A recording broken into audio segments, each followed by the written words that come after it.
World Pro Racing, where sim racing becomes real.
Senna was a god. No one could even dream to follow him. I'm from a very humble background. The role of women at that time were really difficult. It's just so dangerous. You are risking not only your life, but also my life.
World Pro Racing, where sim racing becomes real.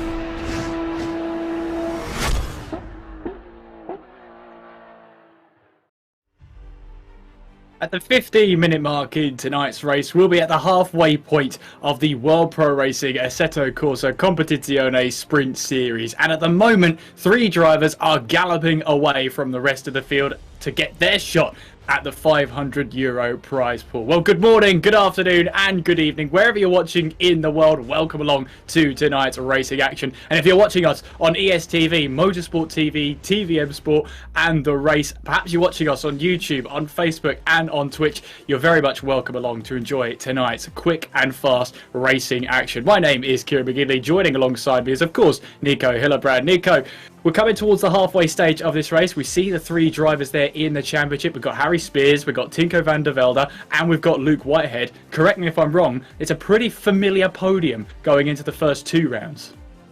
Absolutely, and well, how can we say it? It's been battling all around the entire time.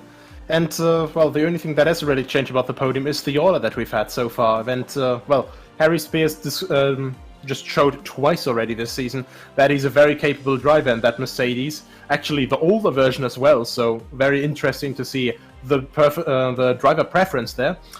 But well, the older car just certainly doesn't seem to hold him back as we go into the 3rd round here in South Africa.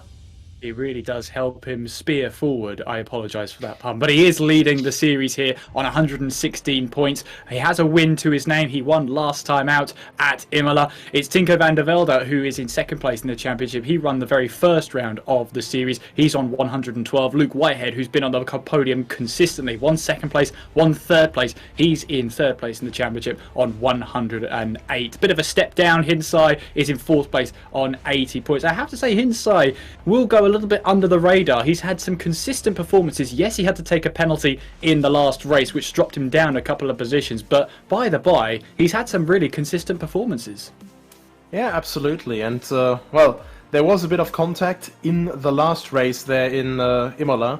Well, to be fair, there was a lot of chaos at the start of the 2 Battle Power Motorsport Bentleys colliding, but yeah, I've also heard that those 2 guys have settled that entire incident and now go into the next round.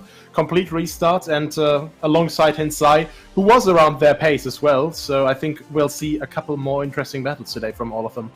And as we head into tonight's racing action, we take you to the 3rd round at Kyalami in the South Africa.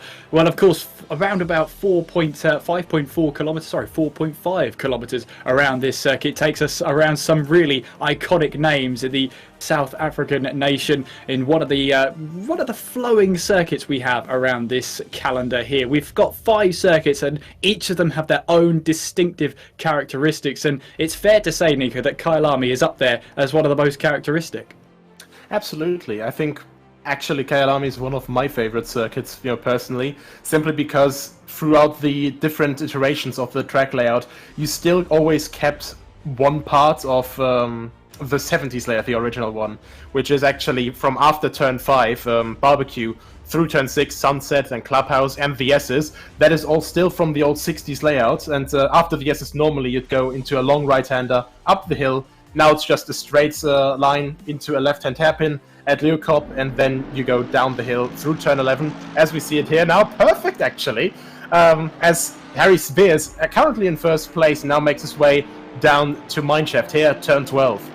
Yeah, and he's looking pretty on form right now as he now makes his way on towards the last sector of the track. Yet a track that's been updated as recently as 2009, really. We first came to this iteration of the circuit in 2009, and of course it was slightly different before then. It's gone through quite a few iterations over the past few years, especially when it was first built in the 1960s. But take nothing away from this circuit. Nothing you could change in this circuit really takes away from the character it does show. Yeah, absolutely. And I think actually around 2010 it was supposed to be closed as well.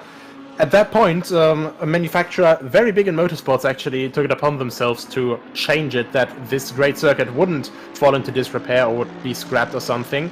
And that manufacturer is Porsche. So they bought it actually still quite recently, completely modernized the entire facilities, and well, now we have this fantastic circuit in the great current shape that it is. Yes, and pretty much in Johannesburg here in South Africa, and it takes the name of a piece of land on its northern border, the local Zulu language. Kyalami means my home, and to be honest with you, with yourself, Nico, you'd consider this your home as well, with being your favourite circuit. Yeah, absolutely. It's definitely one of my many homes across the motorsport world. But this is just, it's just a fantastic circuit. A lot of circuits, I think, lose their characteristics, so to say, with these wide tarmac runoffs. And even here, you have some wider tarmac runoffs and stuff, but every time when you have to go on it here, you always lose time. The times where you would gain time by going on tarmac runoff, there's always a gravel trap or something along the line. So it's just really still just as pure of a racing circuit as it was back in the 70s and in the 80s, 90s and 2000s. So it's just fantastic to see these high-powered GT3 machines tackle the circuit as we're on board with the Bentley with Johannes Weiss.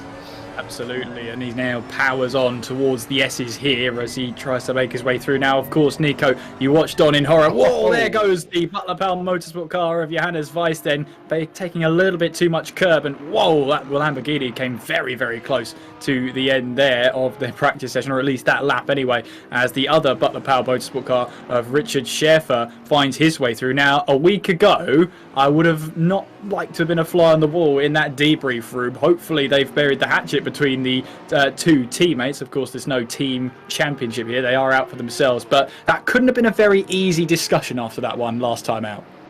Actually, there's something I've actually investigated on a little bit, as I'm of course part of the team myself as well. But yeah, just both of them never really started fighting, a little bit of a misjudgment, and of course with the radar, like trying to stay close to each other, it's always a bit of a risk, but just slight misjudgment. It was unfortunate how the incident happened, of course, and yeah, no real big fights, and actually, funnily enough, going through the spirit of Butler Powell Motorsport, trying to bring sim races into the real car. Today they're sharing the track together in the simulator. Tomorrow they're sharing the real car for the first time together in a round of the Rundstrecken Challenge Nürburgring, which is the junior series to the VLN series on the Nordschleife. What you're saying here is, Nico, both drivers have to be on their best behaviour between each other at least tonight. Just having a look here at the Twitch chat, Sheephead says, classic commentator's curse, referring to that Butler Powell Motorsport car spinning off. I'm allowed one. I'm allowed one. And that's it there. Hopefully I don't curse anybody else. It's the practice session, so I don't think I'd be too angry about me for that one, Nico. I don't think so, and overall, the guys are quite relaxed. It's still practice, so there's nothing to gain, nothing to be lost. But of course, you want to get some clean laps in, and I think, to be honest, considering everything, that these curbs are very, very tricky, of course. You can be on them at the start of the corner, in the middle of that, in the S's. They just raise up suddenly, and if you hit them wrong, as Johannes Weiss did there, it's very unlikely that you're going to recover it without any bigger problems. So it's good that it happens in practice instead of the race. So yeah, quite good luck and bad luck, so to say.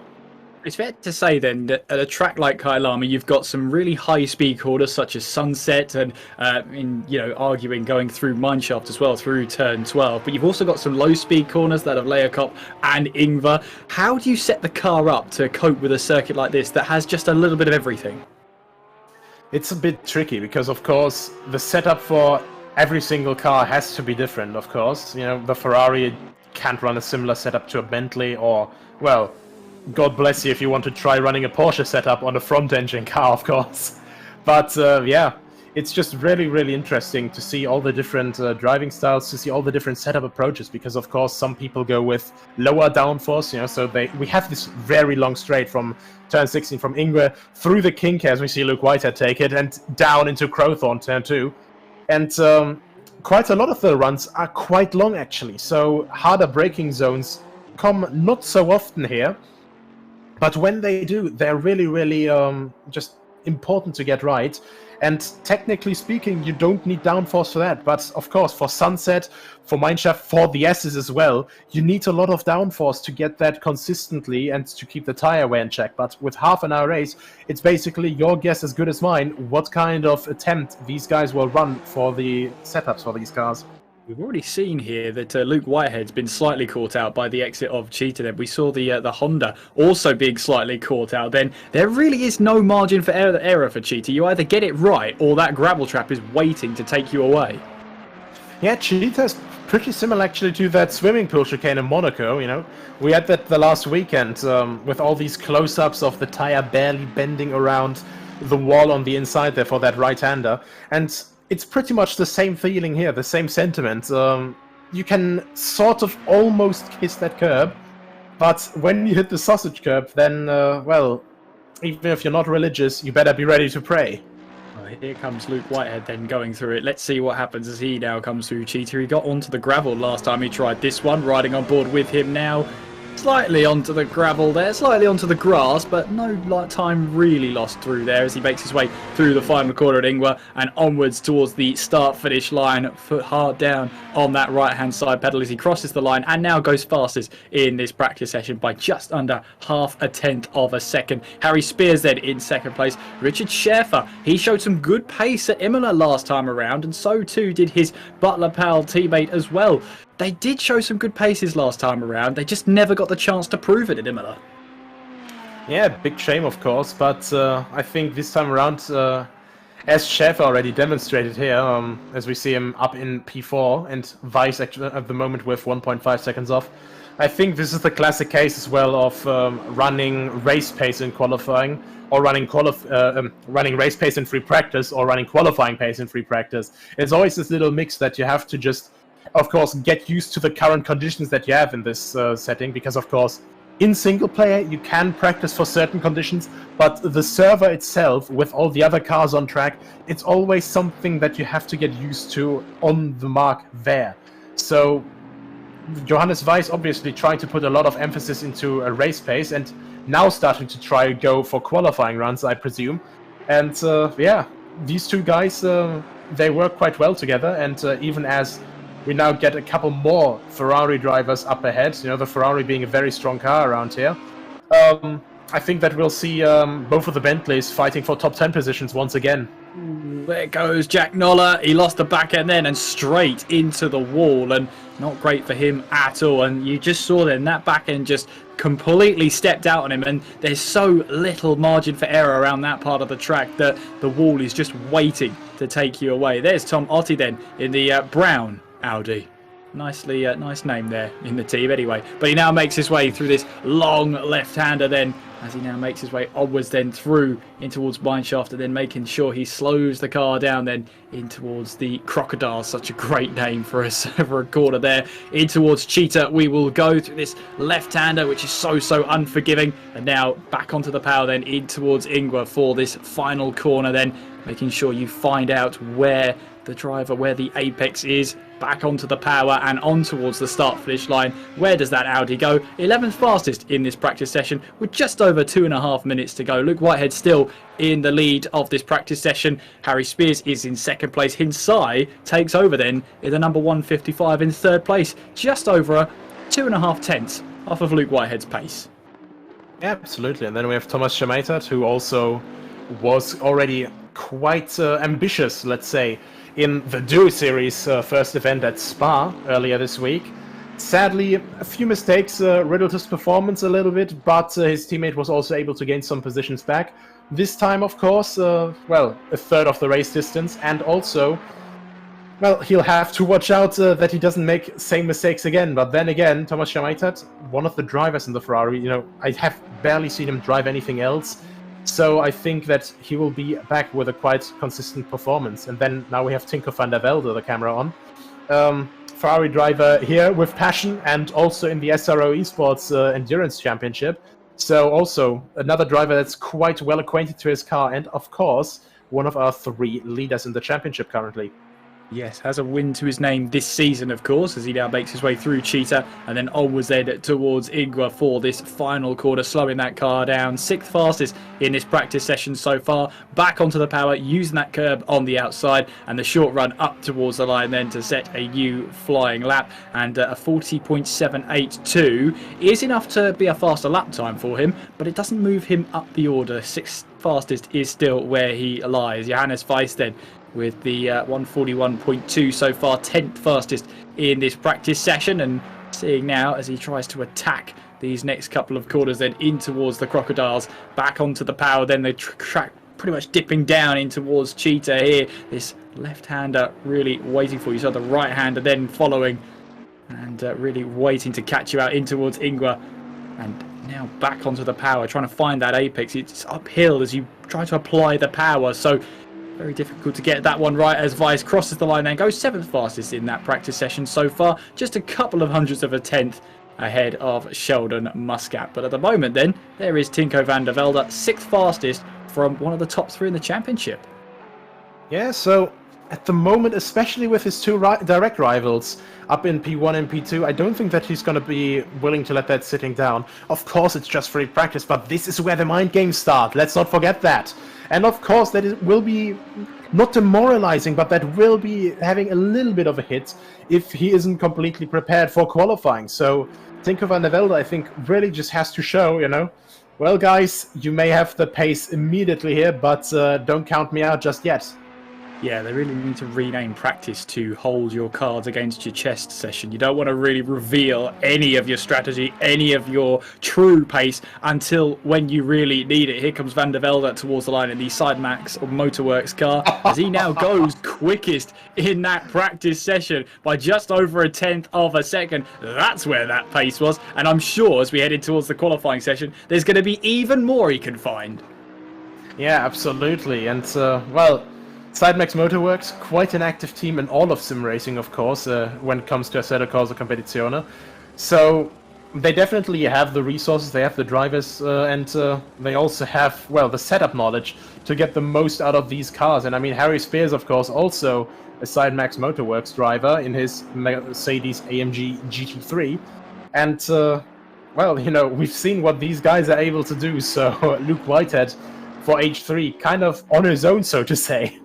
And there is Kalai Atkins then as he makes his way through Ingwa and on towards the start-finish straight then, as he now puts the power down in that number 41 Vortex eSports car and puts a time onto the board. We haven't seen a lot of him this season, but we know he is going to be quick around Kyalami. We've already seen that in previous World Pro Racing races. See how he gets on today. But well, Tinko van der Velde left it late in that practice session to put down a lap time, and you have to be safe in knowing and probably in assuming that that's still not his true pace coming into qualifying. I wouldn't say that, you know, I wouldn't always underestimate people. I wouldn't also overestimate people. You just have to, just out of curiosity, out of safety, you know, you always have to assume, you know, like their full potential is at least 0.2 quicker. So not too much still to gain, but when, of course, you know, when the track gets more optimal, with these track conditions, of course. You know, there's always time to be found from when the track begins to be on state optimal to when it ends on state optimal. So the optimum, the true optimum grip, that's always still around a second, 7/10 to a second at least on each track that you can find. So I think in qualifying we'll see quite a bit of fighting still. Yeah, Luke Whitehead knows how to pull a lap out when he really needs to, and to be fair to him, he's only just over 1/10 of a second off of Tinko van der Velde's pace. Interested to see how this qualifying shapes up as we see then Harry Spears make his way onto the track, and he's got a win to his name, Harry Spears, this season. He had the win last time out in Imola, and she showed us going into that Imola qualifying and into the race, he was absolutely on it, and he'll be looking to try and take that form into this qualifying session at the very least. Absolutely, and I mean, he already showed it in qualifying back then, that even with the older car, he is still able to put out times that, well, of course it was very close, but still ungodly amounts of speed in that V8 naturally aspirated Mercedes. And as he goes for his first lap here, let's have a look if you can do the same thing here once more. You tackle the kink then, and now you size up the next corner in towards Crowthorne, then slowing the car down to first gear, clipping that curb on the left-hand side. Careful on the throttle there as the sun beams into your eyes through the Yuxki sweep and on towards Barbecue, then trying to slow the car down. Bit of trail braking, bit of aggressive with the curbs as well. Make sure you've got the suspension to handle that. Short run then towards Sunset. You can't really see the apex from here. It's over that little bit of a crest, then turn the car in, and you've got to hope the grip is going to be there. You'll see Harry Spears kind of fighting that wheel all the way through, and now in towards Clubhouse Bend, then slowing that car down to second gear again, using a little bit of curb on the left hand side, using the right hand side curb on the exit to open up the corner. Now we head through the S's. Undulation here. You're now going downhill through the second part of the S's, back onto the power. You then climb the hill up towards Leerkolp here, and you'll see now, you can't see that apex over the crest. You've got to make sure you get that braking zone absolutely right. You've got to have some sort of reference point, because there's nowhere really on track you can find one. Back onto the power then as we make our way through Mineshaft, this long left-hander which is always downhill, bumpy on the entry as well. Can catch out a nervous car. In towards the Crocodiles then, once again down in towards the second gear here, taking as much curb as you can, and now in towards this terrifying corner of Cheetah. You have to make sure you keep that car pinned then as you take a little bit of AstroTurf, maybe a little bit of grass too, as we head in towards Ingwer for the final corner. Back onto the power, using the right hand side to open up the exit, and back onto the power we go. Harry Spears then comes across the line with a 40.5, and of course the first lap being the fastest, it's quickly beaten then by Luke Whitehead with a 40.2, which is then beaten by Tinko van der Velde, another 40.2, this one a 2:18. The lap times are coming through faster than I can speak, Nico. Well, once again, our top three in the championship really trying to show us where the pace is sitting. But right behind that, actually, we've got the two Hondas from GT Omega RPM Esports, Sheldon Muscat and Jack Noller. Even though they're a little bit further off, in comparison to the rest of the drivers, they're still up ahead by just a tenth. And, well, of course, we have to wait for everyone to come in. But I think it's these first impressions, where the drivers have to dial themselves in, have to adjust themselves to these slightly different conditions, and of course that is already quite a confidence booster if you can go that far up. Now here it's Richard Schäfer, Bentley driver, now coming across the line, and where does he land? 4th place. Not bad at all in this early stages of qualifying. I do wonder as well, this trackside time is 4 minutes past 6 o'clock in the evening, so this track is only going to cool down just a little bit of a southerly wind as well, about 6 kilometers per hour at the moment over this track. So a little bit of maybe a headwind, maybe a tailwind now going in towards the first braking zone at Crowthorne. So the drivers have to be a little bit aware of that one. But let us know if you're watching along on the likes of YouTube, on Facebook and on Twitch. Let us know who you're supporting tonight. Maybe you might want to make a little bit of a poll prediction. As we see now, Luke Whitehead makes his way around the final corner in the Ashtoir racing car. Back onto the power and towards the line he will go. He now sets a new fastest lap of the session, 39.951. Tinko van der Velde pretty much beats that one too, 39.7. He now takes the top of the standings. All eyes now will be on Harry Spears, because now he is 7/10 away from that lap time that Tinko van der Velde has just set. Just absolute madness coming through now. You can see how they're just, well, the times are just dropping down, and Well, it would seem that Van der Velde indeed had another ace up his sleeve. Not just 2/10, but that is, I think, 4/10 faster than his time in free practice that he set in the end. Now here, Jihad Naga, with the Porsche coming out of the last corner, goes up into 10th place, 1.2 seconds off. And of course, that sounds like a lot, but a 40...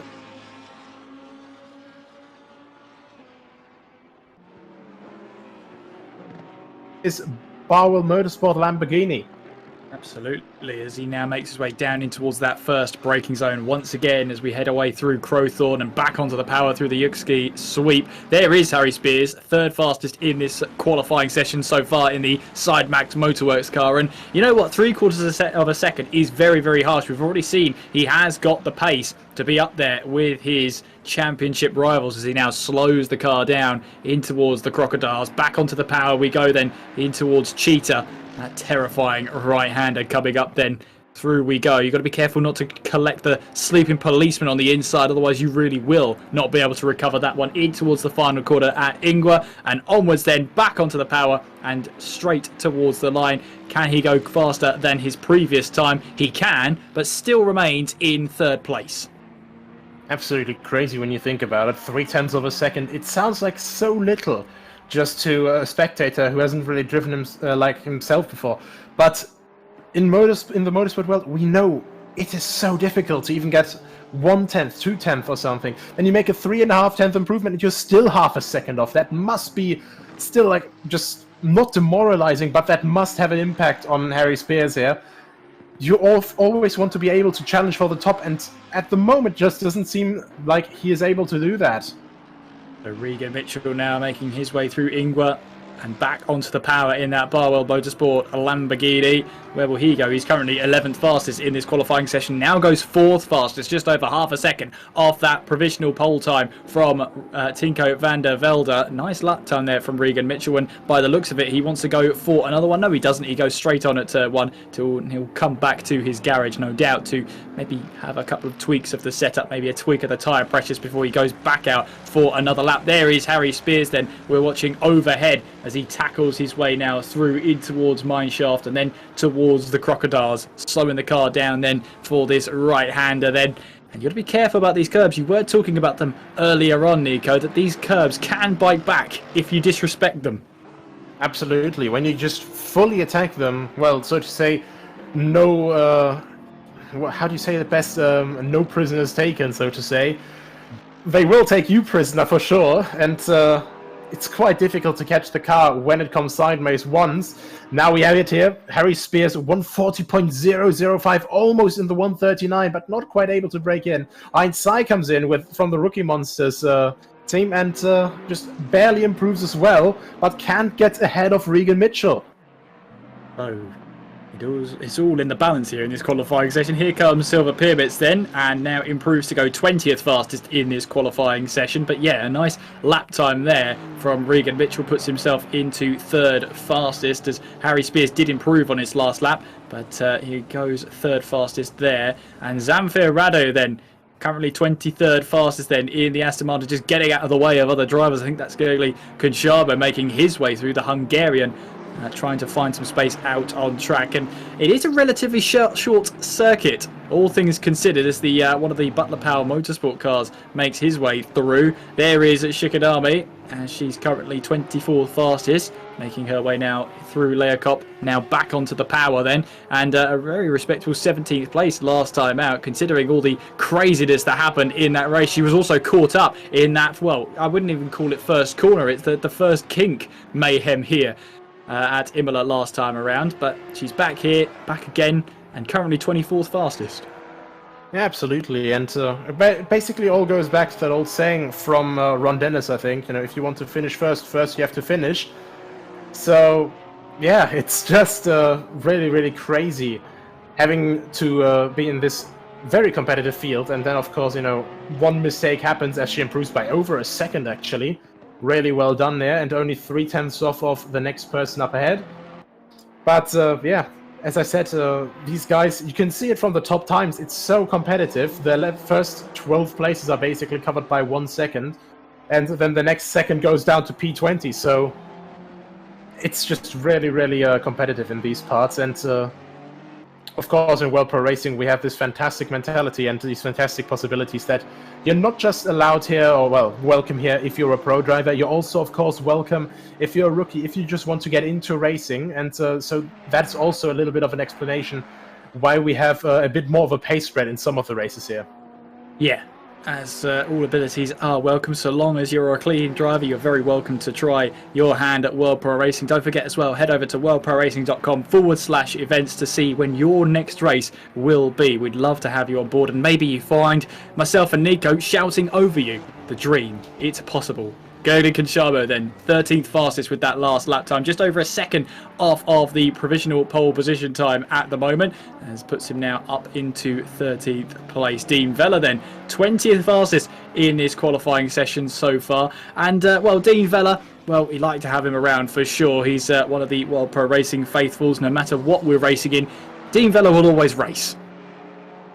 Yeah, we see him a lot in World Pro Racing, and this time here also flying the Honda flag for GT Omega RPM Esports, so really fun to always see him around. Sometimes actually really good for a surprise, you know, when he's suddenly up in the top 10, up in the top 5, and just finishes there. I mean, one of the surprises that we had from these Honda squads was from Jack Noller actually last race, randomly up in 4th place. Nothing about him the entire race, just kept it quiet, kept it relaxed, and at the end of the half hour he was just in 4th. Very happy with his race, I presume. Well, I think he was more than happy with that one. Just making it through the first lap melee was enough there. Hopefully it's a little bit cleaner this time around. And we should reiterate that the first lap melee we're talking about last time at Imola was a racing incident. It was just, well, at least the first part was a racing incident where the two Butler Power Motorsport cars just came together. A bit of a miscommunication between the two of them. And it really did cause pandemonium going through. We didn't even make it to Tamburello. And we had cars off into the wall. Yeah, and then the Tamburello, because it wasn't enough hindsight, also tried to go for a rather optimistic move, which he actually got a penalty for as well, for Johannes Weiss, and, well, that ended up with the second big collision, so people were very, well, like Red Bull, you know, it gave them wings to get through the first collision, and then suddenly, oh wait, there's another one, and we had another big pile-up. Yeah, another one. But hopefully we don't get any of that here. We want some great, clean racing as Richard Schaefer now powers out of Ingwer and on towards the start-finish line. Currently 4th fastest and improves on his lap time, but stays 4th fastest onto the second row of the grid. There is Dean Vella then in the RPM Esports car. The number 54 Honda making his way now through Leocop. Back onto the power we go then, and the track is always descending out of Leocop as you make your way through in towards Mineshaft. You can see using that little bit of curbing on the left-hand side of your picture. Now onwards we go towards the Crocodiles, slowing that car down once again, as you have to make sure back onto the power again. The track falls away from you as you get back onto the power. In towards Cheetah we go. Dean Vella, yeah, nice line through there, using the right amount of curb going through there. Brave enough to get through there. Dean Vella now making his way through the final corner at Ingwer, and back onto the power we go. Currently 21st fastest with his last lap time. Goes up to 17th fastest with that latest lap time. Yeah, and it's always these little improvements that can just make a big difference, because we have this little spread here. You can see from 15th from Giadnaga down to Goncalves in 21st place. Funnily enough, both of them in Porsches. It's only 0.5 of a second, and that really is just, you know, you get the run through 1 or 2 corners a little bit better, and you can get 2-3 tenths. That already propels you forward in the situation of Goncalves by around, well, 3 or 4 positions, and that can already can make quite the difference. All eyes then at the top of the leaderboard then as Giannaga makes his way across the line. Goes 9th fastest with that last lap time. Saristo then in the SOP Nissan 18th fastest, but will get another lap time on the board.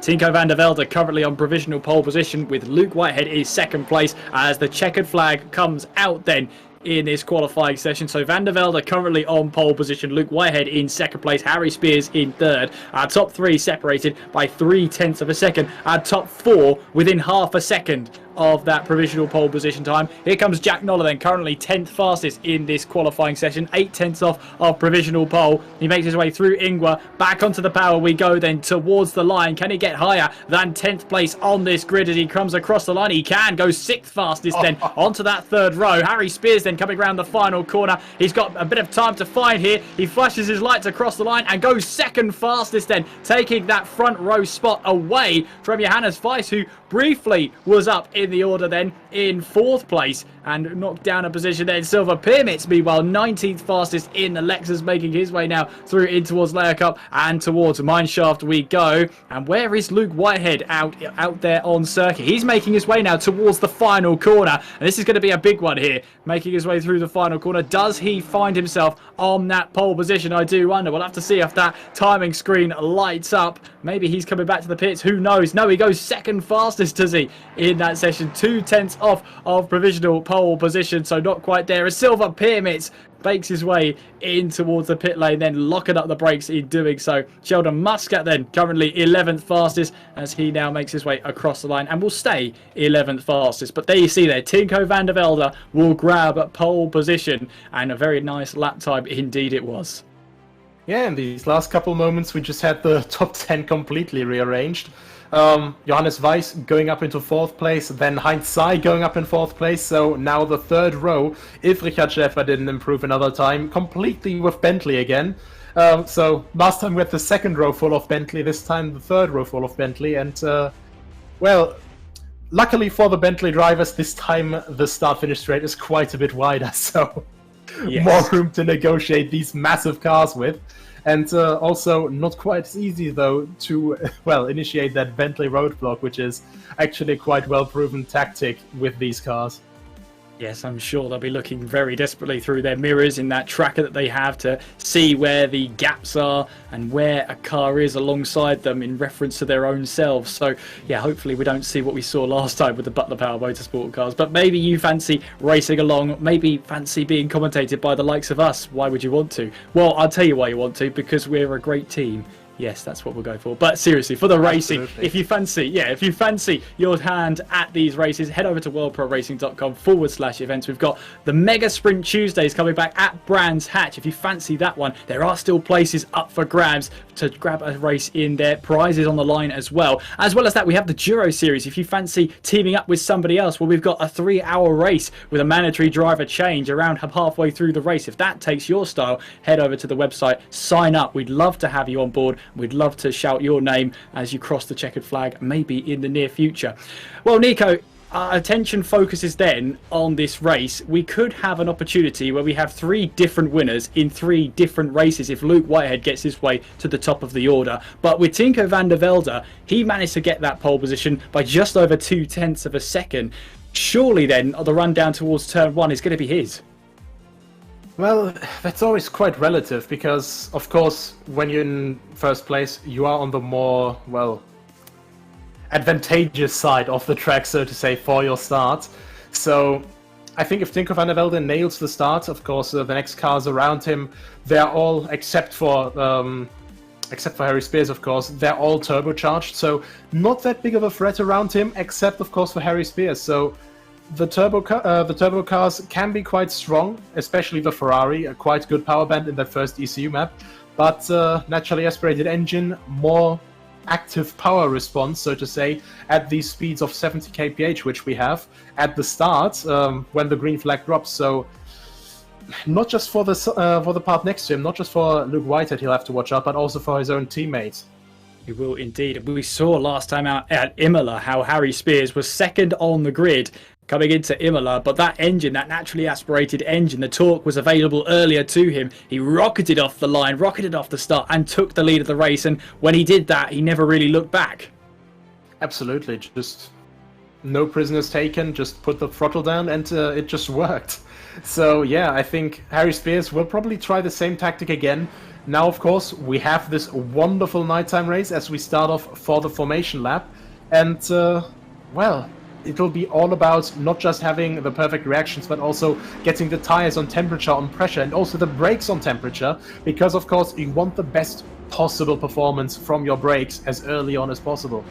And I have to say, Nico, in the nighttime here, the next half an hour will pretty much decide which the top three could be getting closer to that prize pool. But as we discussed last week, this is where the mind games start to come in, and naturally at a night circuit, at a race that starts in the nighttime, those lights will be flashing on this formation lap, surely. Yeah, of course. It's even if you're just warming the tires and all that stuff, it's already still quite something that you're always just testing out the buttons, so to say, like you're flashing the car up ahead, letting them know, hey, be focused already now. In just a couple of minutes, we're going to be starting this, and then you're not going to be seeing me in your mirror, you're going to be seeing me next to me. Next to you, or ahead of you, so yeah, I'm quite looking forward to it, as we are now already at sunset. Sunset has already passed here, but the corner will stay, and I just love the sight of cars in the dark here. It's Assetto Corsa Competizione, not just the sound is fantastic, not just the driving, but also the graphics, in these changing daytime moments. It's just absolutely fantastic to look at. Yeah, the 690 of Tomotti did not take the start, so will not be allowed to join onto this formation. Currently still in the pit lane, and we've seen a couple of instances this time in this series that drivers have not made it to the start of this race, so it just means they can't make the rolling start. Once the green flag drops, they will be able to enter the race, but not until every single car has gone past. Yeah, absolutely. I think in the first race it was actually Kyalami that missed the start, and to her luck, she also missed a bit of carnage that we had through the Andretti hairpin, and I think, maybe Tomotti, maybe it was a misclick, maybe he was just not ready early enough, because of course we have this tactic for drivers, you have tire blankets on as long as you're in the setup screen. As soon as you go out, the tires will start cooling down, so there's this tactic. Up until 15 seconds to go, you want to stay in the setup screen, but if you go out too late, well, you're going to be starting from the pits, and now we have rain! Oh, look at that! Look at that! And that's the car off. There is a car off already. You can see that the track condition has gone too fast, so there is water starting to build up onto this track already, and as you can see, over the next 10 minutes, it's only going to get heavier. If you didn't have a chance to grab your popcorn, now would be the greatest chance, as Tico van der Velde then will make his way through these last couple of corners. Then, as we make our way through Cheetah, the cars and drivers will be lining up in formation as they head in towards Ingwer and on towards the start-finish straight. As you can see there, Tico van der Velde on the right-hand side, as we've got a car coming into the pit lane. That's a Mercedes coming into the pits. I wonder, is that going to be a chance to go on to... So it's Atkins coming in. Maybe some drivers thinking about the wet tyres already. Here we go then, lining up in formation as they make their way towards that start-finish line. Van der Velde on your right, Luke Whitehead on the left, as they'll switch positions as we go past the camera towards that start-finish line. We go, green lights are on, and we are racing then. What are the starts like as they make their way down towards the first corner at Crowthorne for the very first time then? Well, Van der Velde's got a great start. Look at Harry Spears trying to find his way through. Luke Whitehead almost losing control there, going in towards Crowthorne for the very first time as we now make our way up towards the Yuxki sweep. Luke Whitehead trying to hold onto that position. Does he get that position? Van der Velde has to take across the grass and across the gravel there on a track that is quickly building up here. It's now greasy out there. This rain has completely changed the start of this race, but Luke Whitehead takes the lead. It's Harry Spears in second place, and look at that then. I think that's Hinsai who's now managed to go up into third place. Tinko van der Velde has fallen to fourth place after that start. Had to really go across the grass and the gravel there. There's Pedro Gomez who comes out of turn one then. I think he's just been into the pit lane. We saw a couple of cars maybe come into the pit lane, maybe thinking about those wet tyres. It's a half-hour race, but this rain is only going to get heavier. Yeah, actually a bit confusing. I swear we saw a Mercedes going there, but apparently Carly Atkins didn't go into the pits, but did get a drive-through penalty for being out of place at the start. So, well, not just the weather causing a lot of confusion, but also the actions of other drivers around them. Now Tinko van der Velde obviously not anticipating rain, as it seems, and now actually getting threatened from the two Boatleys now in the rain, probably right in their element as they start going around. That's actually, look at that, hindsight, just almost losing the car there and actually going very wide. Yes, he goes very wide indeed and loses the two positions to the two Butler Powell Motorsport cars of Schaefer and Weiss. They will now find their way through then. Luke Whitehead into the pits. very early on. Of course, there's no mandatory pit stop here. The drivers do not have to stop. If they wanted to, they could go to the end of this race. But this track is slowly deteriorating. It's damp out there now. So some of these drivers will be pitting in, putting on a set of wet tyres. The question is, for Harry Spears, it's going to be a long 28 minutes if he wants to stay out there on dry tyres. Absolutely, and in damp it's already the question, is it faster at this point? Because of course, when you heat up these tires, they will not last as long, and of course, overheated tires, you definitely won't want that, but the amount of drivers that actually came in, it's quite considerable. Dean Vella lost a couple of positions, so obviously he had a spin or two in this first lap, so he stays out now, tries to gain a couple of positions. Carly Atkins just delivered his drive-through penalty, but look at all the drivers that came in. There was quite a lot of them from the top 6, actually. Whitehead, Sai, Weiss, Mitchell, Shamater actually as well.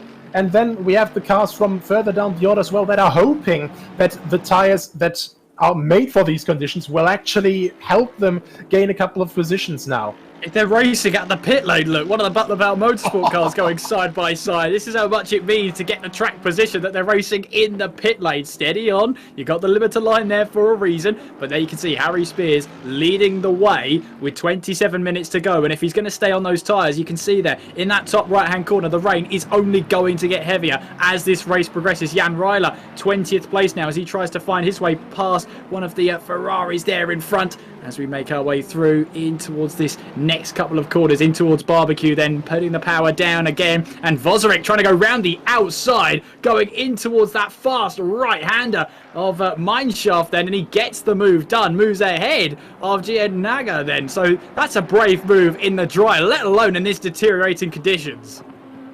I think we actually get the next couple people in. Van der Velde, Schäfer, both in. Nolla stays out in the Honda. Both Hondas stay out, actually. Next one is Vozarek that comes in. So quite a couple different strategies coming in. Butler Pell Motorsport obviously waiting to get alternating stuff, but that was now the wrong choice. Look at the conditions. It's wet now. Definitely the soft tires will not be great anymore. Spears now obviously struggling for grip, and this may be the time that he desperately needed in comparison to before, because now these wet tires will be in their element. They will indeed, and those that pitted as early as they possibly could, well, they will be reaping the benefits here of a wet track, tyres that are designed for these conditions. Jack Noller then is under pressure from Sheldon Muscat, and there's a Shematat then as we make our way through the virtual racing team Ferrari battling away with the Lexus then as they make their way in towards Cheetah. It's a really terrifying corner in the dry, let alone when you're in these treacherous conditions then, but the Lexus has made his way through then. The number 23 of Silver Pyramids up a position then and up into 18th place as once again Shematat then trying to find a way through down towards the I said the first corner, it's really the first braking zone of Crowthorne, and as they go through the kink beforehand, there is Jack Noller then in second place. He is 6.5 seconds behind Harry Spears. Bear in mind that Spears and Noller are both presumably on the same tyre. Is this a case of some drivers maybe taking a risk at the very start of this race and putting on wet tyres to start with? I'd definitely say, well, looking at Nolla and Muscat there, I don't think that they're on wet on tyres, because they just have way too little grip at the moment. They're definitely still on slick tyres. Look at both of them here, like struggling for grip. And I'm wondering if they're maybe looking, simply because the tire change takes 30 seconds, maybe they're just trying to play, if we just stay out until the end of the race, if we can hang on, then it will be faster. But Harry Spears actually, I think, could be on wet tires already. So I'm not quite sure. I think he could, you know. He might have started this race on the wet tyres. There's Gonzabo then, the Hungarian, 4th place in this race so far. It'd be interesting to see which drivers are on those dry tyres, which are on the wet. Presumably, there's going to be very few drivers on the dry tyres now at this stage in the race, with the rain falling constantly now. But there is the Hungarian making his way through. Do you know what? I think Gonzabo there is on a set of dry tyres. Very hard to tell in those low lights. But here's Pedro Gomez then under pressure then from Luke Whitehead, who swoops around the outside and takes away 7th place. On towards the start finish straight they will go. You'd be interested to see then Harry Spears. He is building the gap to Sheldon Muscat, but we presume that Muscat and Noller are on a set of dry tyres. There is Harry Spears making his way now on towards Leia Cup for this fourth time in this race. Let's have a look at some of his lines and let's have a look at how his driving style is. See if we can figure out what sort of tyres he's on. Now, normally, I believe it's the yellow sidewalls you have for the dry tyres. That's the way you can tell. If they don't have that, it's wet weather tyres. Looking at the confidence he has, though, I'm going to hazard a guess and say he's on wet. That may be wets, I think. So he started this race. That's wet weather tyres from the very start of this race. That's a huge gamble considering it wasn't raining on the formation lap. Yeah, absolutely. And you could actually see the pace difference early already. Gomez actually getting passed by Whitehead, and Gomez had nothing to reply to that. And of course, Whitehead may be a bit of a faster driver, maybe the setup fits a bit better there. But look at that now as well. Van der Velde around the outside of Gomez. No real issue there whatsoever. You can see how Gomez is struggling to find grip, and that is not just because of the dry tyres, that is also now because these dry tyres are completely undercooled, completely under pressured, and both Bentleys go through before Liu Kops. So definitely you can see that wet tyres are definitely just absolutely necessary for survival here now. Yeah, begs the question as well, how many drivers started on the wet weather tyres? My guess is that Consabo could be one of them. There goes Pedro Gomez off the track then, going through the later part of the track. That's just before Crocodiles then, but very lucky to get away with that one. I think he just lost the position there to the car behind. That's of Regan Mitchell, so no harm done then for Pedro Gomez, but that's a driver you can definitely say is on some dry tyres. Silver Pyramids then 14th place in this race so far with just over 21 minutes to go then. They may only be half an hour races. They may only be 30 minutes, but I tell you what, there's enough action here to back into about 3 hours. It's absolutely brilliant. This rain came at the exact right time. Absolutely, and well, it can't be said differently. It completely flipped the complete order across its head now, and actually, last couple of sectors we saw Sheldon Muscat gain a lot of time on Harry Spears, so knowing how the tire model works here, and knowing how temperature works with the new 2020 tires, or even with the 2019 tires, I think Harry Spears may have the wets on, but Sheldon Muscat may either have a better rain setup or his pressures just sit better. So gaining about half a second currently per sector, I think at the moment, as it stands, if Sheldon Muscat, and I think that he is on wet tires at this point, if Sheldon Muscat is on these wet tires and he can keep up this pace, I think we may have a surprise Honda win on our cards here.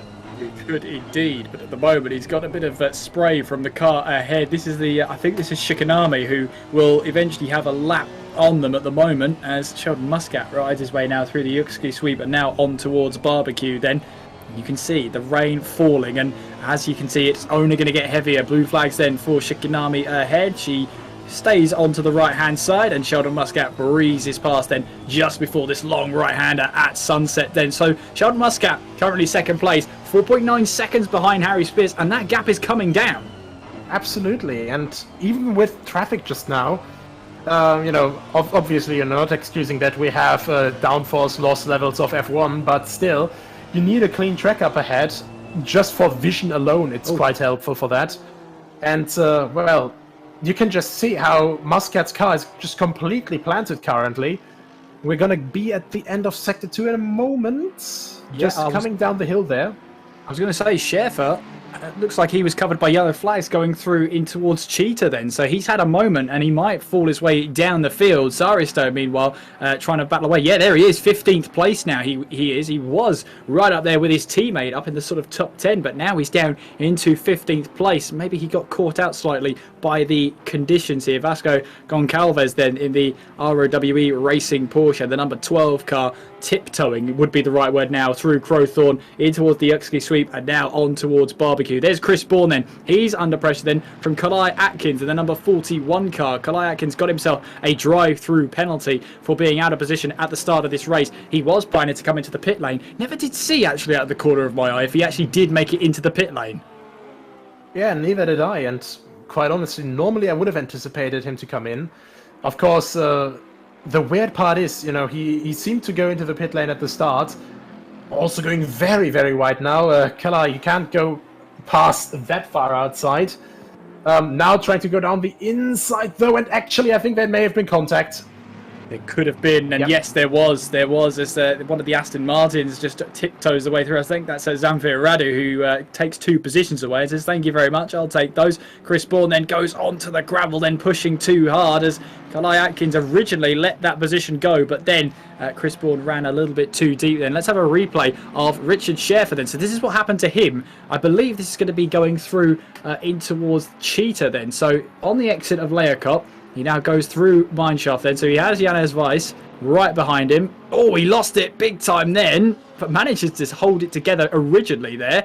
A little bit of aquaplaning perhaps. Now we go through the Crocodiles, now towards Cheetah. This is where the yellow flags were. So what happens here to Richard Schaefer? He loses it on the curb. Yeah, and then the tank stepper came around. Couldn't really quite anticipate that. It is quite late when you feel that in force feedback, so definitely a mistake that, it's, of course, it's frustrating, but it's a mistake that can easily happen, I'd say.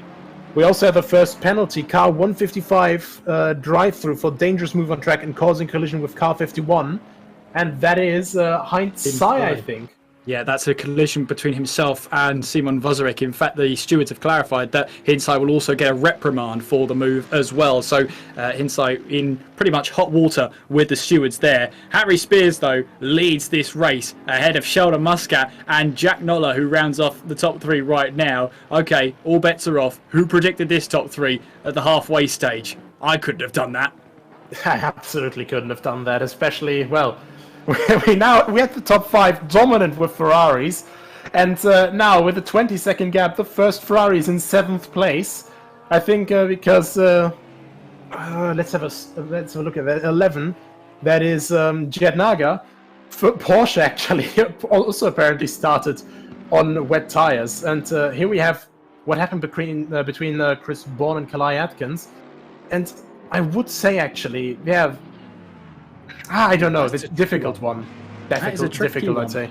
I'd leave it to the stewards, that's for sure. That's my conclusion for that one. They can sort out what happened there. There's Oscar Langley Shekinaba, currently in 20th place in this race. We cut then to Regan Mitchell, who's having to defend 10th place from Shematat then in 11th place as they now make their way through the kink and now towards Crowthorne for this for them, their 8th time in this race. Somewhere here you'll have to start slowing that car down in these treacherous conditions. And again, the rain, I mean, it's heavy now, but it's only going to get heavier as the race goes on here. We've got just over 15 minutes to go. Harry Spears leads the way. That gap between himself and Sheldon Muscat seems to have stabilised at around about 6.5 seconds. Jack Noller in 3rd place and Kunsabo in 4th place right now. The Hungarian who seems to enter every single World Pro Racing race he can start. He can be there for, currently in 4th place. What a result that would be for the Hungarian.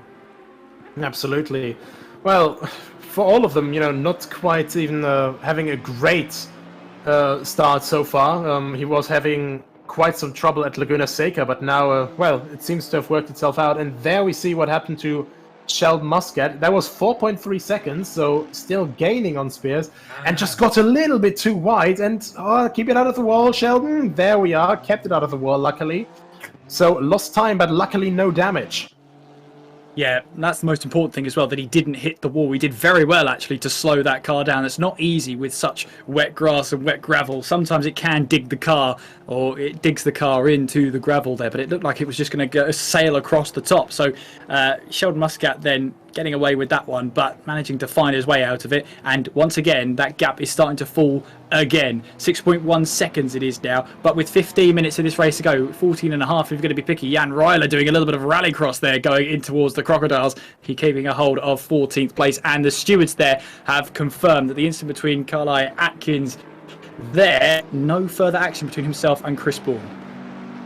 Yeah, I was going to say, it looked like Atkins was alongside, and then Bourne, well, started closing the door a little bit too much. Atkins tried to pull back out, but obviously on the inside curb and the grass, you can't really slow the car down so well in the wet. And yeah, shame, of course, that collision happened. I mean, Kalai Atkins even let Chris Bourne through again, but then Bourne, of course, drove off the track. So yeah, no further action. I'd say it's pretty fair.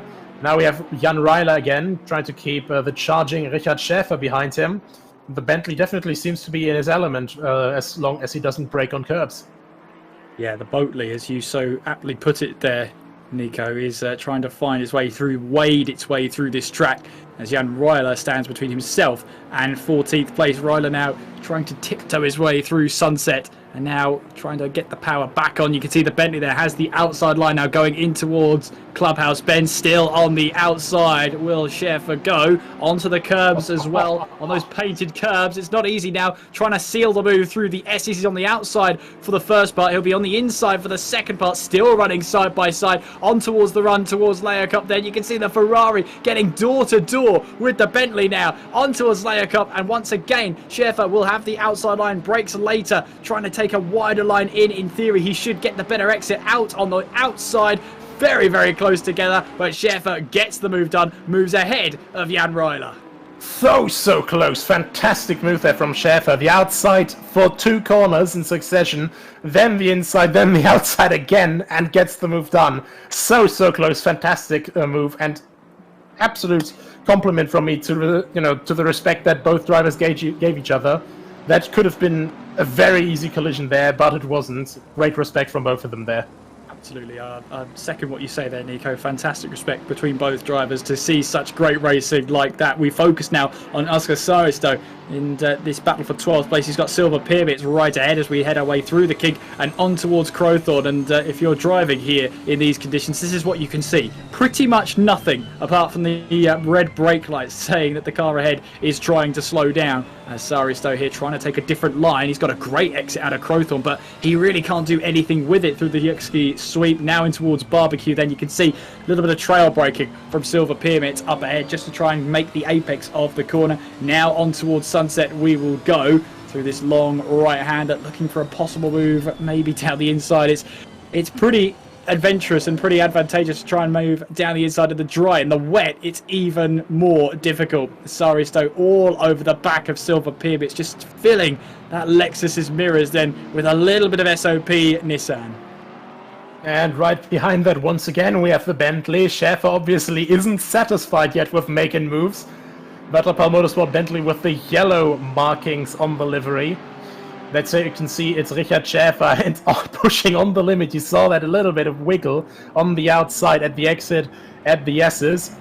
Now look at these 3 cars. I think these 3 are actually the largest GT3 cars that we have in this simulator. Not just the Lexus, but also the Nissan and the Bentley. So battle of the big boys, so to say. Of the big boys, you could market that, Nico. Oh, there goes the Bentley then going down the inside. Schaefer leaves it late to make the move, but make the move he does. And now up into 13th place. He's not hanging around here. His next target will be Silver Pyramids. Absolutely fantastic driving from him here. Well, that spin definitely didn't discourage him whatsoever, as it seems. And now coming out of Ingwer, his eyes fixed on the Lexus up ahead. And, well, the 2 Japanese big boys will maybe have to yield to the British big boy, the Triple B. Well, Schaefer here is pretty on a mission to try and take this into a recovery drive, then in towards Crowthorne we go, and trying to slow that car down. He's already built a little bit of a safety buffer between himself and the SOP Nissan behind, now making our way through the Yuxki sweep and in towards Barbecue, this left-hander where you're always climbing, even on the exit here as you put the power down. Now onwards we will go towards Sunset, and you'll see there Schaefer will size up this move then and see where he can try and make a move stick. We've got Pedro Gomez into the pit lane. Hopefully it's not a retirement for him. Of course, he still gets points for 20th place so long as he finishes this race. Pyramids then will be looking desperately in his mirrors there to see where Schaefer could try a move as we make our way through the S's now. Tiptoeing our way through, making sure you can find what little grip there is out there. Schaefer closing in bit by bit, corner after corner, as we make our way now towards Layer Cup. And we might see a move in towards the Crocodiles like we saw last time around Silver Pyramids. He fancies a move up the inside there, just making Silver Pyramids think about defending the inside line. Once he does that, he compromises his own exit. That's what Schaefer's doing here, trying to size up the move, flashing his lights as well, as Silver Pyramids now makes his way through in towards this long left-hander at Mineshaft, now in towards the Crocodiles. Schaefer, will he try a move down the inside again? He definitely tries to size up that move, can't find his way through yet, as Silver Pyramids puts on the defense. I think he's setting up right now for a pass into Crowthorne, because you just have to be that close at the moment, and he's definitely stronger on the braking, a bit more inside now, can get a bit of a cleaner run out of Ingwer now, and now right on the tail of Silver Pyramids. And Richard Schäfer now looking to make it his third overtake in, I think, 3 or 4 laps now. Looking for the outside of Crowthorne, who is more courageous on the brakes. Definitely seems to be Schäfer. Now has to move it around the outside. Goes a little bit wide, but is still alongside, I think. Pyramids has to leave the space through the Juxke sweep. And whew, that was a little bit of rubber banding there. Just a little bit of a graphical error, and that is actually a bit too wide from Pyramids. Yeah, and Schäfer finds himself now off the track on the right-hand side, and all that hard work he's put in has been thrown back into his face. He's now back down into 16th place with just 7.5 minutes on the clock. Harry Spears is being reeled in by Sheldon Muscat at a rate of knots, it has to be said, 3.6 seconds. Is there enough time, though, for Muscat to try and reel in Harry Spears for this race win? I think there's definitely a chance. This gap has been shrinking at an exponential rate. In these conditions, not just gaining miles, but gaining nautical miles on Harry Spears. So really, really interesting. And once again, Silver Pyramids with contact there with the Nissan this time around. And that Porsche, I think that is Goncalves almost causing a lot of mayhem into Leeuwkop. Yeah, Silver Pyramids trying to hang on to 12th place as Saristo in the Nissan right behind. We'll see if he can try and move in towards the Crocodiles. Let's see what happens then. No, not this time around. But, you know, Saristo has to be careful of Jan Ryler behind as well for that battle for 12th place, because any mistake Saristo makes, Jan Ryler will happily take away the position. Silver Pyramids, though, hanging on to 12th place at this moment in time as we make our way now in towards Ingwer for these drivers for the 12th time this race. Back onto the power we go then. 6.5 minutes left on the clock. You can see their Pyramids instantly trying to move to the right-hand side of the track, now in towards the middle of the track, trying to defend the corner as much as possible as we make our way through the kink and down towards Crowthorne. Once again, there you can see the Ferrari of Jan Ryler trying to move up the inside, and it's 2 wide, possibly 3 wide going in towards Crowthorne. I don't think it was quite 3 wide. Saristo trying to defend now from, I think that's Goncalves, who's found a new lease of life here, and that is Jan Ryler who takes to the gravel there. He realised very early on that he wasn't going to make that corner. Very close to that left rear hand quarter panel of the Butler Power Motorsport car. Yeah, really, really tricky there. Took the same escape route that Tinko van der Velde did, and that is Silver Pyramids getting, I think, a 5-second penalty actually for his contact with, I presume, with Richard Schäfer just now. And, Schäfer now alongside, side by side with Goncalves, still not quite past yet. The Porsche, of course, with that rear engine, has a lot of traction and able to hang on to its position very nicely. But now Schäfer slots up in front, up into 14th, and can now start hunting Saristo. He can certainly try hunting him down. Schäfer, though, has got company in Goncalves and in Jan Ryler, but 14th place for him for now. He looks to try and get back onto the power, back onto the pace. One spin hasn't deterred him, and I'm sure that moment wide will not have deterred him anymore. In fact, if anything, it'll have spurred him on to try and get to the end of this race. How about that battle for the lead, though? Because Harry Spears, once again, is being closed in by Sheldon Muscat. The gap's 2.6 seconds. When we checked in 90 seconds ago, that was a second more. Yeah, absolutely, and Muscat just seems to be walking at the moment, walking on water, and, Spears maybe having pushed a little bit too hard on his wet tires while the track was still on greasy, because, of course, you have to be really careful with these wets when it's conditions that isn't wet track, and the rain is actually starting to let off, but only in the next 10 minutes, and that will definitely still stay on wet then, and Muscat just gaining more and more and more. It's now down to just 2.6 seconds still in the last sector. But look at the gap come down. Earlier we couldn't even see Spears on the same camera as Muscat, and now just a couple of car lengths between them. Let's just take you through some of the recent results here in the sprint series for Sheldon Muscat. He finished 11th place at the first round at Laguna Seca. He finished 19th in Imola last time out. He now finds himself in second place and a real chance to take the win here. Absolutely, but at the same time, Harry Spears, he's the only one of the top 3 in the championship currently in a proper podium position in the first place as well. And I think he will definitely put his defense skills that he showed at Laguna Seca to use once again with his absolute defense that he put up for, well, I'd say pretty much 30 minutes against first Hamada Ekezi and then against Luke Whitehead, of whom we actually see right now 2.8 seconds behind Jed Naga. Yeah, Luke Whitehead currently in 7th place, and he's trying to find the pace there. Tinko van der Velde 10 seconds behind as well of Luke Whitehead. So it's an advantage for Harry Spears because he could get his second race win of the series. 2.5 seconds between himself and Sheldon Muscat as Richard Schaefer, and that is Goncalves having to take evasive action. That looked like on the exit there. Was it evasive action or did he lose that back end? Whatever it was, Jan Ryler now has to take to that gravel then on the left-hand side of Cheetah. Sorry, the right-hand side. No, it is the left-hand side. I was right. I shouldn't doubt myself. There's Thomas Shematat then in 11th place, 2.8 seconds behind Regan Mitchell as he looks to try and close in the closing couple of minutes through in towards Barbecue. They go back onto the power and on to try and chase down that Lamborghini ahead of him. You can see him. That's enough motivation he needs. Muscat then another 0.2 of a second out in that last sector. So at this current pace, I think Harry Spears will be safe, but I'll tell you what, in these conditions, we've already seen a lot can happen. Absolutely.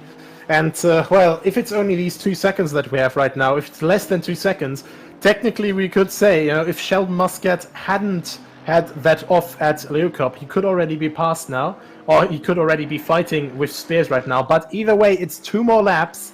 We crossed the line earlier with 2 minutes 25 to go, approximately. Now it's down to 2.2 seconds, and of course the lap here takes around, I'd say, 1:48 in these conditions. So, 1:47.4. Good guess from me. That's not bad, I will give you that. The last lap, though, from Harry Spears was 1:49.2, so maybe tyre wear is having a slight effect on these conditions then and on that pace. But there you can see the flashing 001 signifying that Harry Spears currently leads this race with 90 seconds to go. Place your whatever you're going to do then, whether who is going to win this race. Harry Spears versus Sheldon Muscat. 2.2 is the gap so far. There was Tinko van der Velde, who went into this race in a really, really good set of form. For Tinko van der Velde, he was 2nd place in the standings. Harry Spears, though, was leading this championship coming into this race. What a result this would be. What an extra 60 points this could be for him if he can extend his lead over the likes of Luke Whitehead and of Tinko van der Velde. Hidden Sai was 4th place coming into this one. Having a look at the standings there, I can't see him at the moment. We'll have to check on him very, very soon. But there goes Harry Spears then in the Sidemax Motorworks Mercedes on towards the start-finish straight. And once again, he will start the final lap then. There's Oscar Saristo then. Goncalves, I think, is trying to move down the inside, going in towards Barbecue then. Oh, sorry, the Crowthorne corner then. He's got the move done and moves now up into 14th place. That means then the leaders can't be too far away here. Will traffic have a say in this battle? 1.5 seconds as the leaders make their way through now in towards Barbecue. Yeah, this will be very, very close, and of course it's only 1.5 seconds as well. Meanwhile, we also have seen that Schaefer got past Saristo, so now with the 10-second penalty, he will inevitably finish in front of Pyramid, so luckily for him, that little push into the gravel, no effects on him. But more importantly here, 1.1 seconds now, just barely, 1.2 rounded up. But Harry Spears seems to be struggling. Look at Sheldon Muscat starting to fly here. Only 2/3 of the lap left. Well, half of the lap at this point. There you can see then Sheldon Muscat now making her way through the S's and then sizing up in towards Leeuwkop as he tries to pincer in now, trying to make it sure that he catches Harry Spears with just a couple of corners to go. In towards Leeuwkop we go. How confident is Harry Spears on those tyres? We believe he's been on these tyres for the full race, so that means they had a really good stint in the dry. Is this coming back to bite him now as we make our way through this long left-hander of Mineshaft on towards the Crocodiles then? Harry Spears now in the lead by just under 1 second. Through the Crocodiles we will go now and trying to hang on really for Sheldon Muscat. The last chance is Ingwer. Is he close enough though as we head our way through in towards Cheetah, and Harry Spears will have lifted off there. In towards Ingwer we go through the final corner, and look at that, Sheldon Muscat really attacking that final corner, but I don't think it's going to be enough. Harry Spears will cruise home then, sail home, and takes the checkered flag and wins the 3rd round here of the the Assetto Corsa Competizione Sprint Series here on World Pro Racing. And Sheldon Muscat takes second place in this race. Fantastic result for him. He'll be over the moon with that. Jack Noller comes across the line to complete tonight's podium. Dean Vella then in fourth place.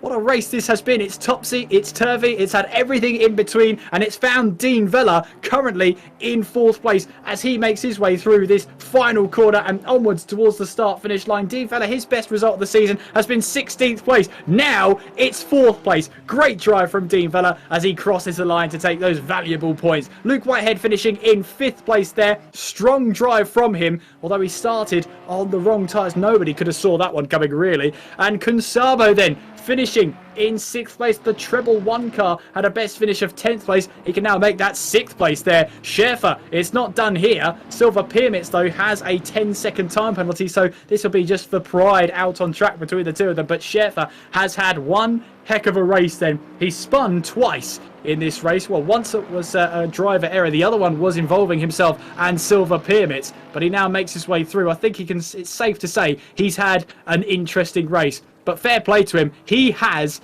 been on the money the whole time. He's never let that get him down, and he's going to recover here to get himself some valuable points. But, well, I have to say, Harry Spears extends his lead at the championship for sure.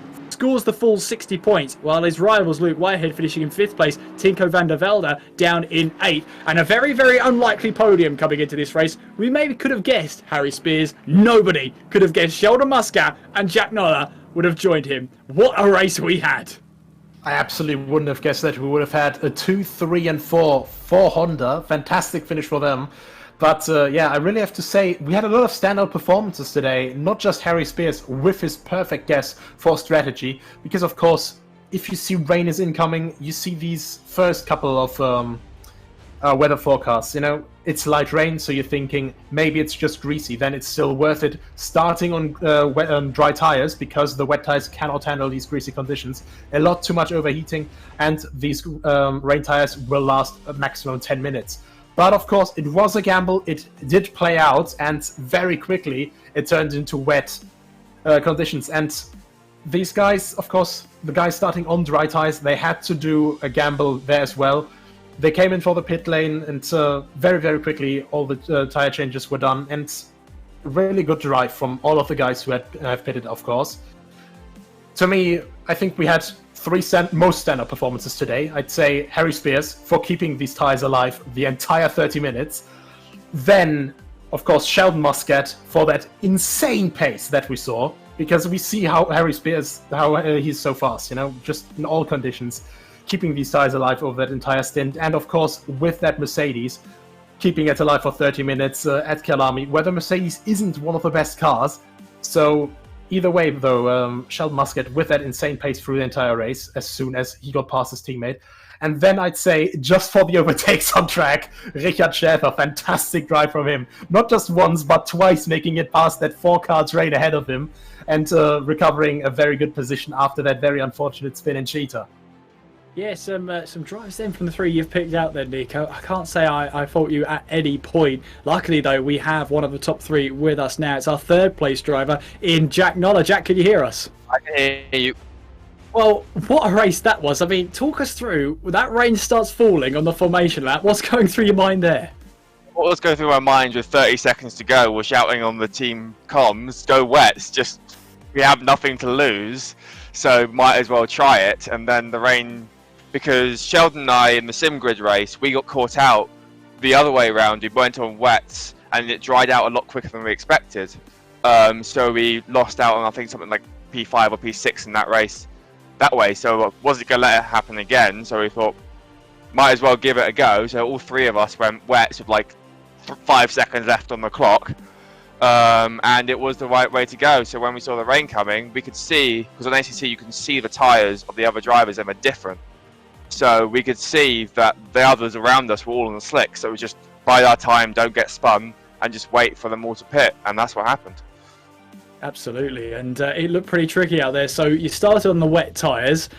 How were the first couple of laps? Because although the track deteriorated quickly, there was a point there where it was greasy. Did the tyres work okay for you? Eating on the out lap, but they were working fine. It was more just don't get rear-ended by a slick car, don't spin a slick car, just make sure it's like. And then once we got in the clear air, I'd put a bit way too much camber on. I put basically dry camber on, and Sheldon is a alien at Kyalami in the wet, so I thought let him go, he might have a chance for the win. And he was so close. But it was just keep it on the island. Never driven this car in the wet round here. Just keep it on the tarmac and get it to the end. P3, mega result from what I was expecting coming into this race. And in the last 2 races, you've had some strong results. You had 4th place at Imola, you've got 3rd place tonight. Some very healthy points for you in the last 2 rounds alone.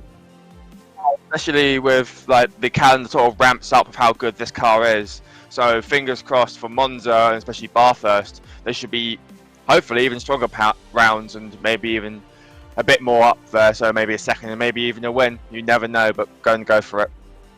Well, Jack, it's been a pleasure to talk to you, and congratulations on your 3rd place. The floor is yours for any shout-outs, any sponsors you'd like to thank.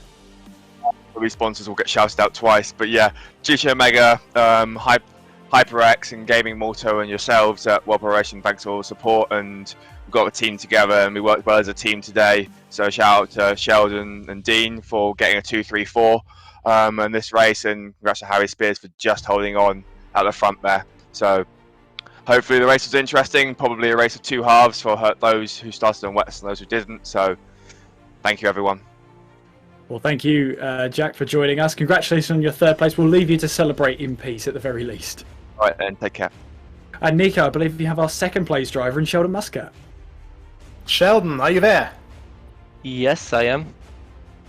Mate, what a drive. Absolutely incredible. The entire time we had to skip around the track because there was so much action there. But every single time when my eyes went back to that delta between you and Harry, the gap just kept going down and kept going down at an enormous rate. How did you do it? Yeah, I was closing on him like maybe so he was consistent. He was like lapping 40 49 fives, and I was lapping around like 49 too, so we were very consistent. But in the last few minutes I was lapping like a second faster, 7/10 faster, so yeah, I was catching up to him quite fast at the final few minutes of the race. If it wasn't for that mistake that I locked up, I forgot the corner name. Look up. Yeah, look up. Yeah, I locked up and I went straight. At least I did not bin it, but there, yeah, I lost 3 seconds. Definitely, I could have gotten the win today. So, yeah, but I was unstoppable, I think, in this in the rain here. Yeah, the Honda absolutely looked planted there, and being an HPD driver myself, enormous pride, obviously seeing the car perform so well, and generally. Would you say that the setup and the car is just perfect for these conditions here right now, or would you have preferred any other setup? Congratulations on that, by the way, for making it into the team. Thank you. Yeah, and I think it drives like an Audi, in my opinion. It has like the same feeling as an Audi, so that's why I think I was quick as well here. It's mid-engine as well, so. But in terms of setup, it was quite good, Yeah, so now the chance, the big privilege, when you have 2 cars on the podium, you can do the same sponsor call out and to family and friends again. Yeah, I'm very happy, to get second place for me and third place for Jack, and of course, Dean Vella got the 4th place. So yeah, 2, 3, 4 for the team. Quite very happy indeed. After my disappointing result at Imola, I think I needed this like a moral boost, But yeah, I would like to thank GT Omega Racing, Gaming Malta, HyperX, and of course you guys at World Pro Racing for these wonderful events. Thank you guys. Well, you certainly provide a great show, and with that, back to you, Kieran. Thank you very much, and I've got the race winner in Harry Spears. Harry, can you hear us? Yeah, gotcha. Okay, so talk us through that formation lap. You must have had the wet tyres on. What's going through your mind when the rain starts to fall, just as we're about to pull away for the race? Oh, I couldn't believe it, because I was there in the pit menu, and it didn't occur to me until about 10 seconds before I had to click drive. I could have just started on the wet. So I knew there was a risk, but it was like, I was in P3, I didn't really have much to lose. Might as well go for it. And Yeah, it got to almost where you have to start lining up a formation, and the rain hadn't started yet, so I thought for sure I was going to really overheat my wets really badly and get punctured or something. But when it started raining there, I just couldn't believe my luck. It's absolutely unbelievable.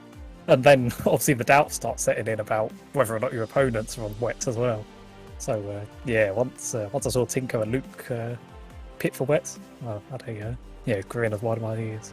Yeah, it must be a nightmare figuring out what drivers are on there, which compound for the drivers. I mean, we were having trouble with the commentary box, so can't imagine how you were feeling out there. And in the latter stages of that race, we saw Sheldon Muscat slowly reeling you in. Were you confident in that race win? Yeah, I was the first actually. Because it was at first I just wanted to have a nice easy drive because obviously lap 1 Luke pitted, and then lap 2 obviously Tinko pitted. So I knew that they, pretty much no matter how slow I drove, they probably weren't catching up. So I knew that they're my main championship rivals. I didn't really need to go and push and make a mistake, end up in the wall. But then, Sheldon really started pulling about the, pretty much straight away. And at first it was like, oh, well, I might as well just, let him pass if he comes up.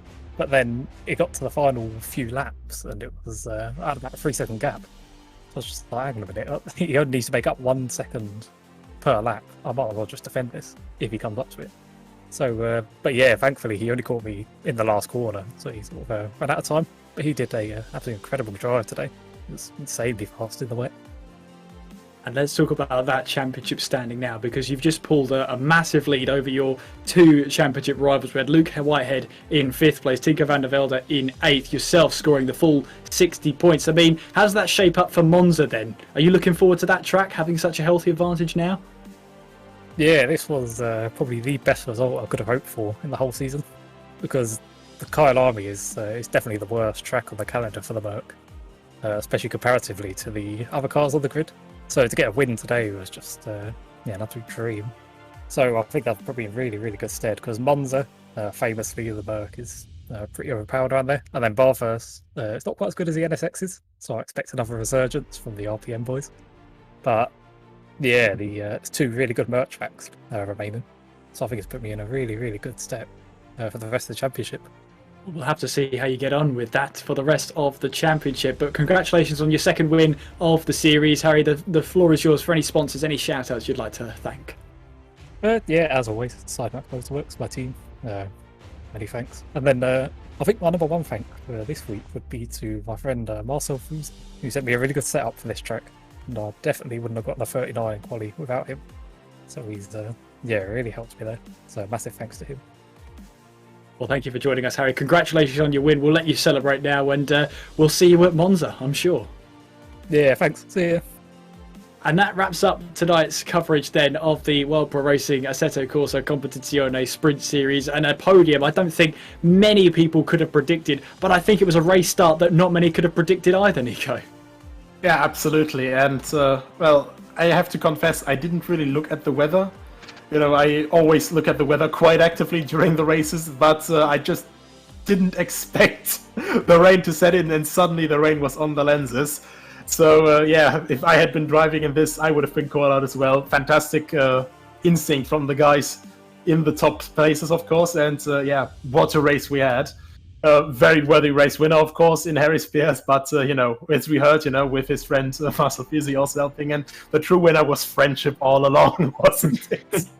Oh, absolutely. And isn't that the true winner at the end of every one of these races? For sure it is. Well, thank you very much for joining us. I hope you've enjoyed this racing action. I mean, it promised everything. Bit of rain at the start. Some drivers starting on dry tyres, some starting on wet. And those that start on the wet took the gamble, rolled the dice. Well, you can see they reaped the benefits and reaped the rewards. Wherever you've been watching us, whether it's on ESTV, Motorsport TV, TVM Sport and The Race, perhaps you've been watching us on YouTube, on Facebook and on Twitch. It's been a pleasure to bring these races to you. A massive thank you to our sponsors as well of AMD, HyperX, GT Omega Racing, Thrustmaster, Gaming Malta and VisitMalta.com. A big thank you to as well to our FIA accredited stewards in Adrian Figallo and George Muscat, and our team behind the camera of Nathan Mifsud and Justin Mifsud. From myself, Kieran McGidley and Nico Hillebrand alongside, it's been a pleasure to bring this race to you, and we'll hope to see you in a week's time when we do it all again at Monza. Until then, take care of yourselves and good night.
World Pro Racing, where sim racing becomes real.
Senna was a god.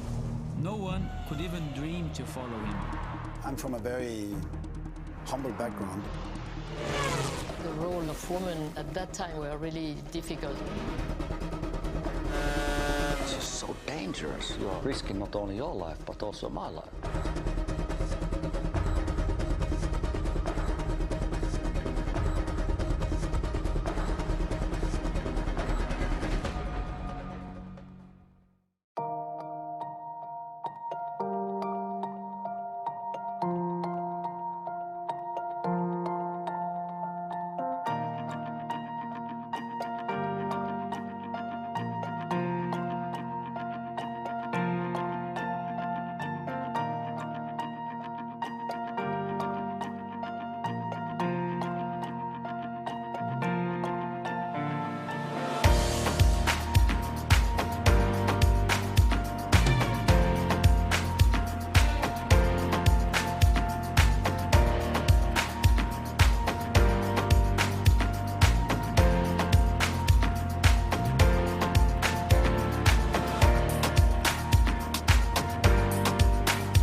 World Pro Racing, where sim racing becomes real.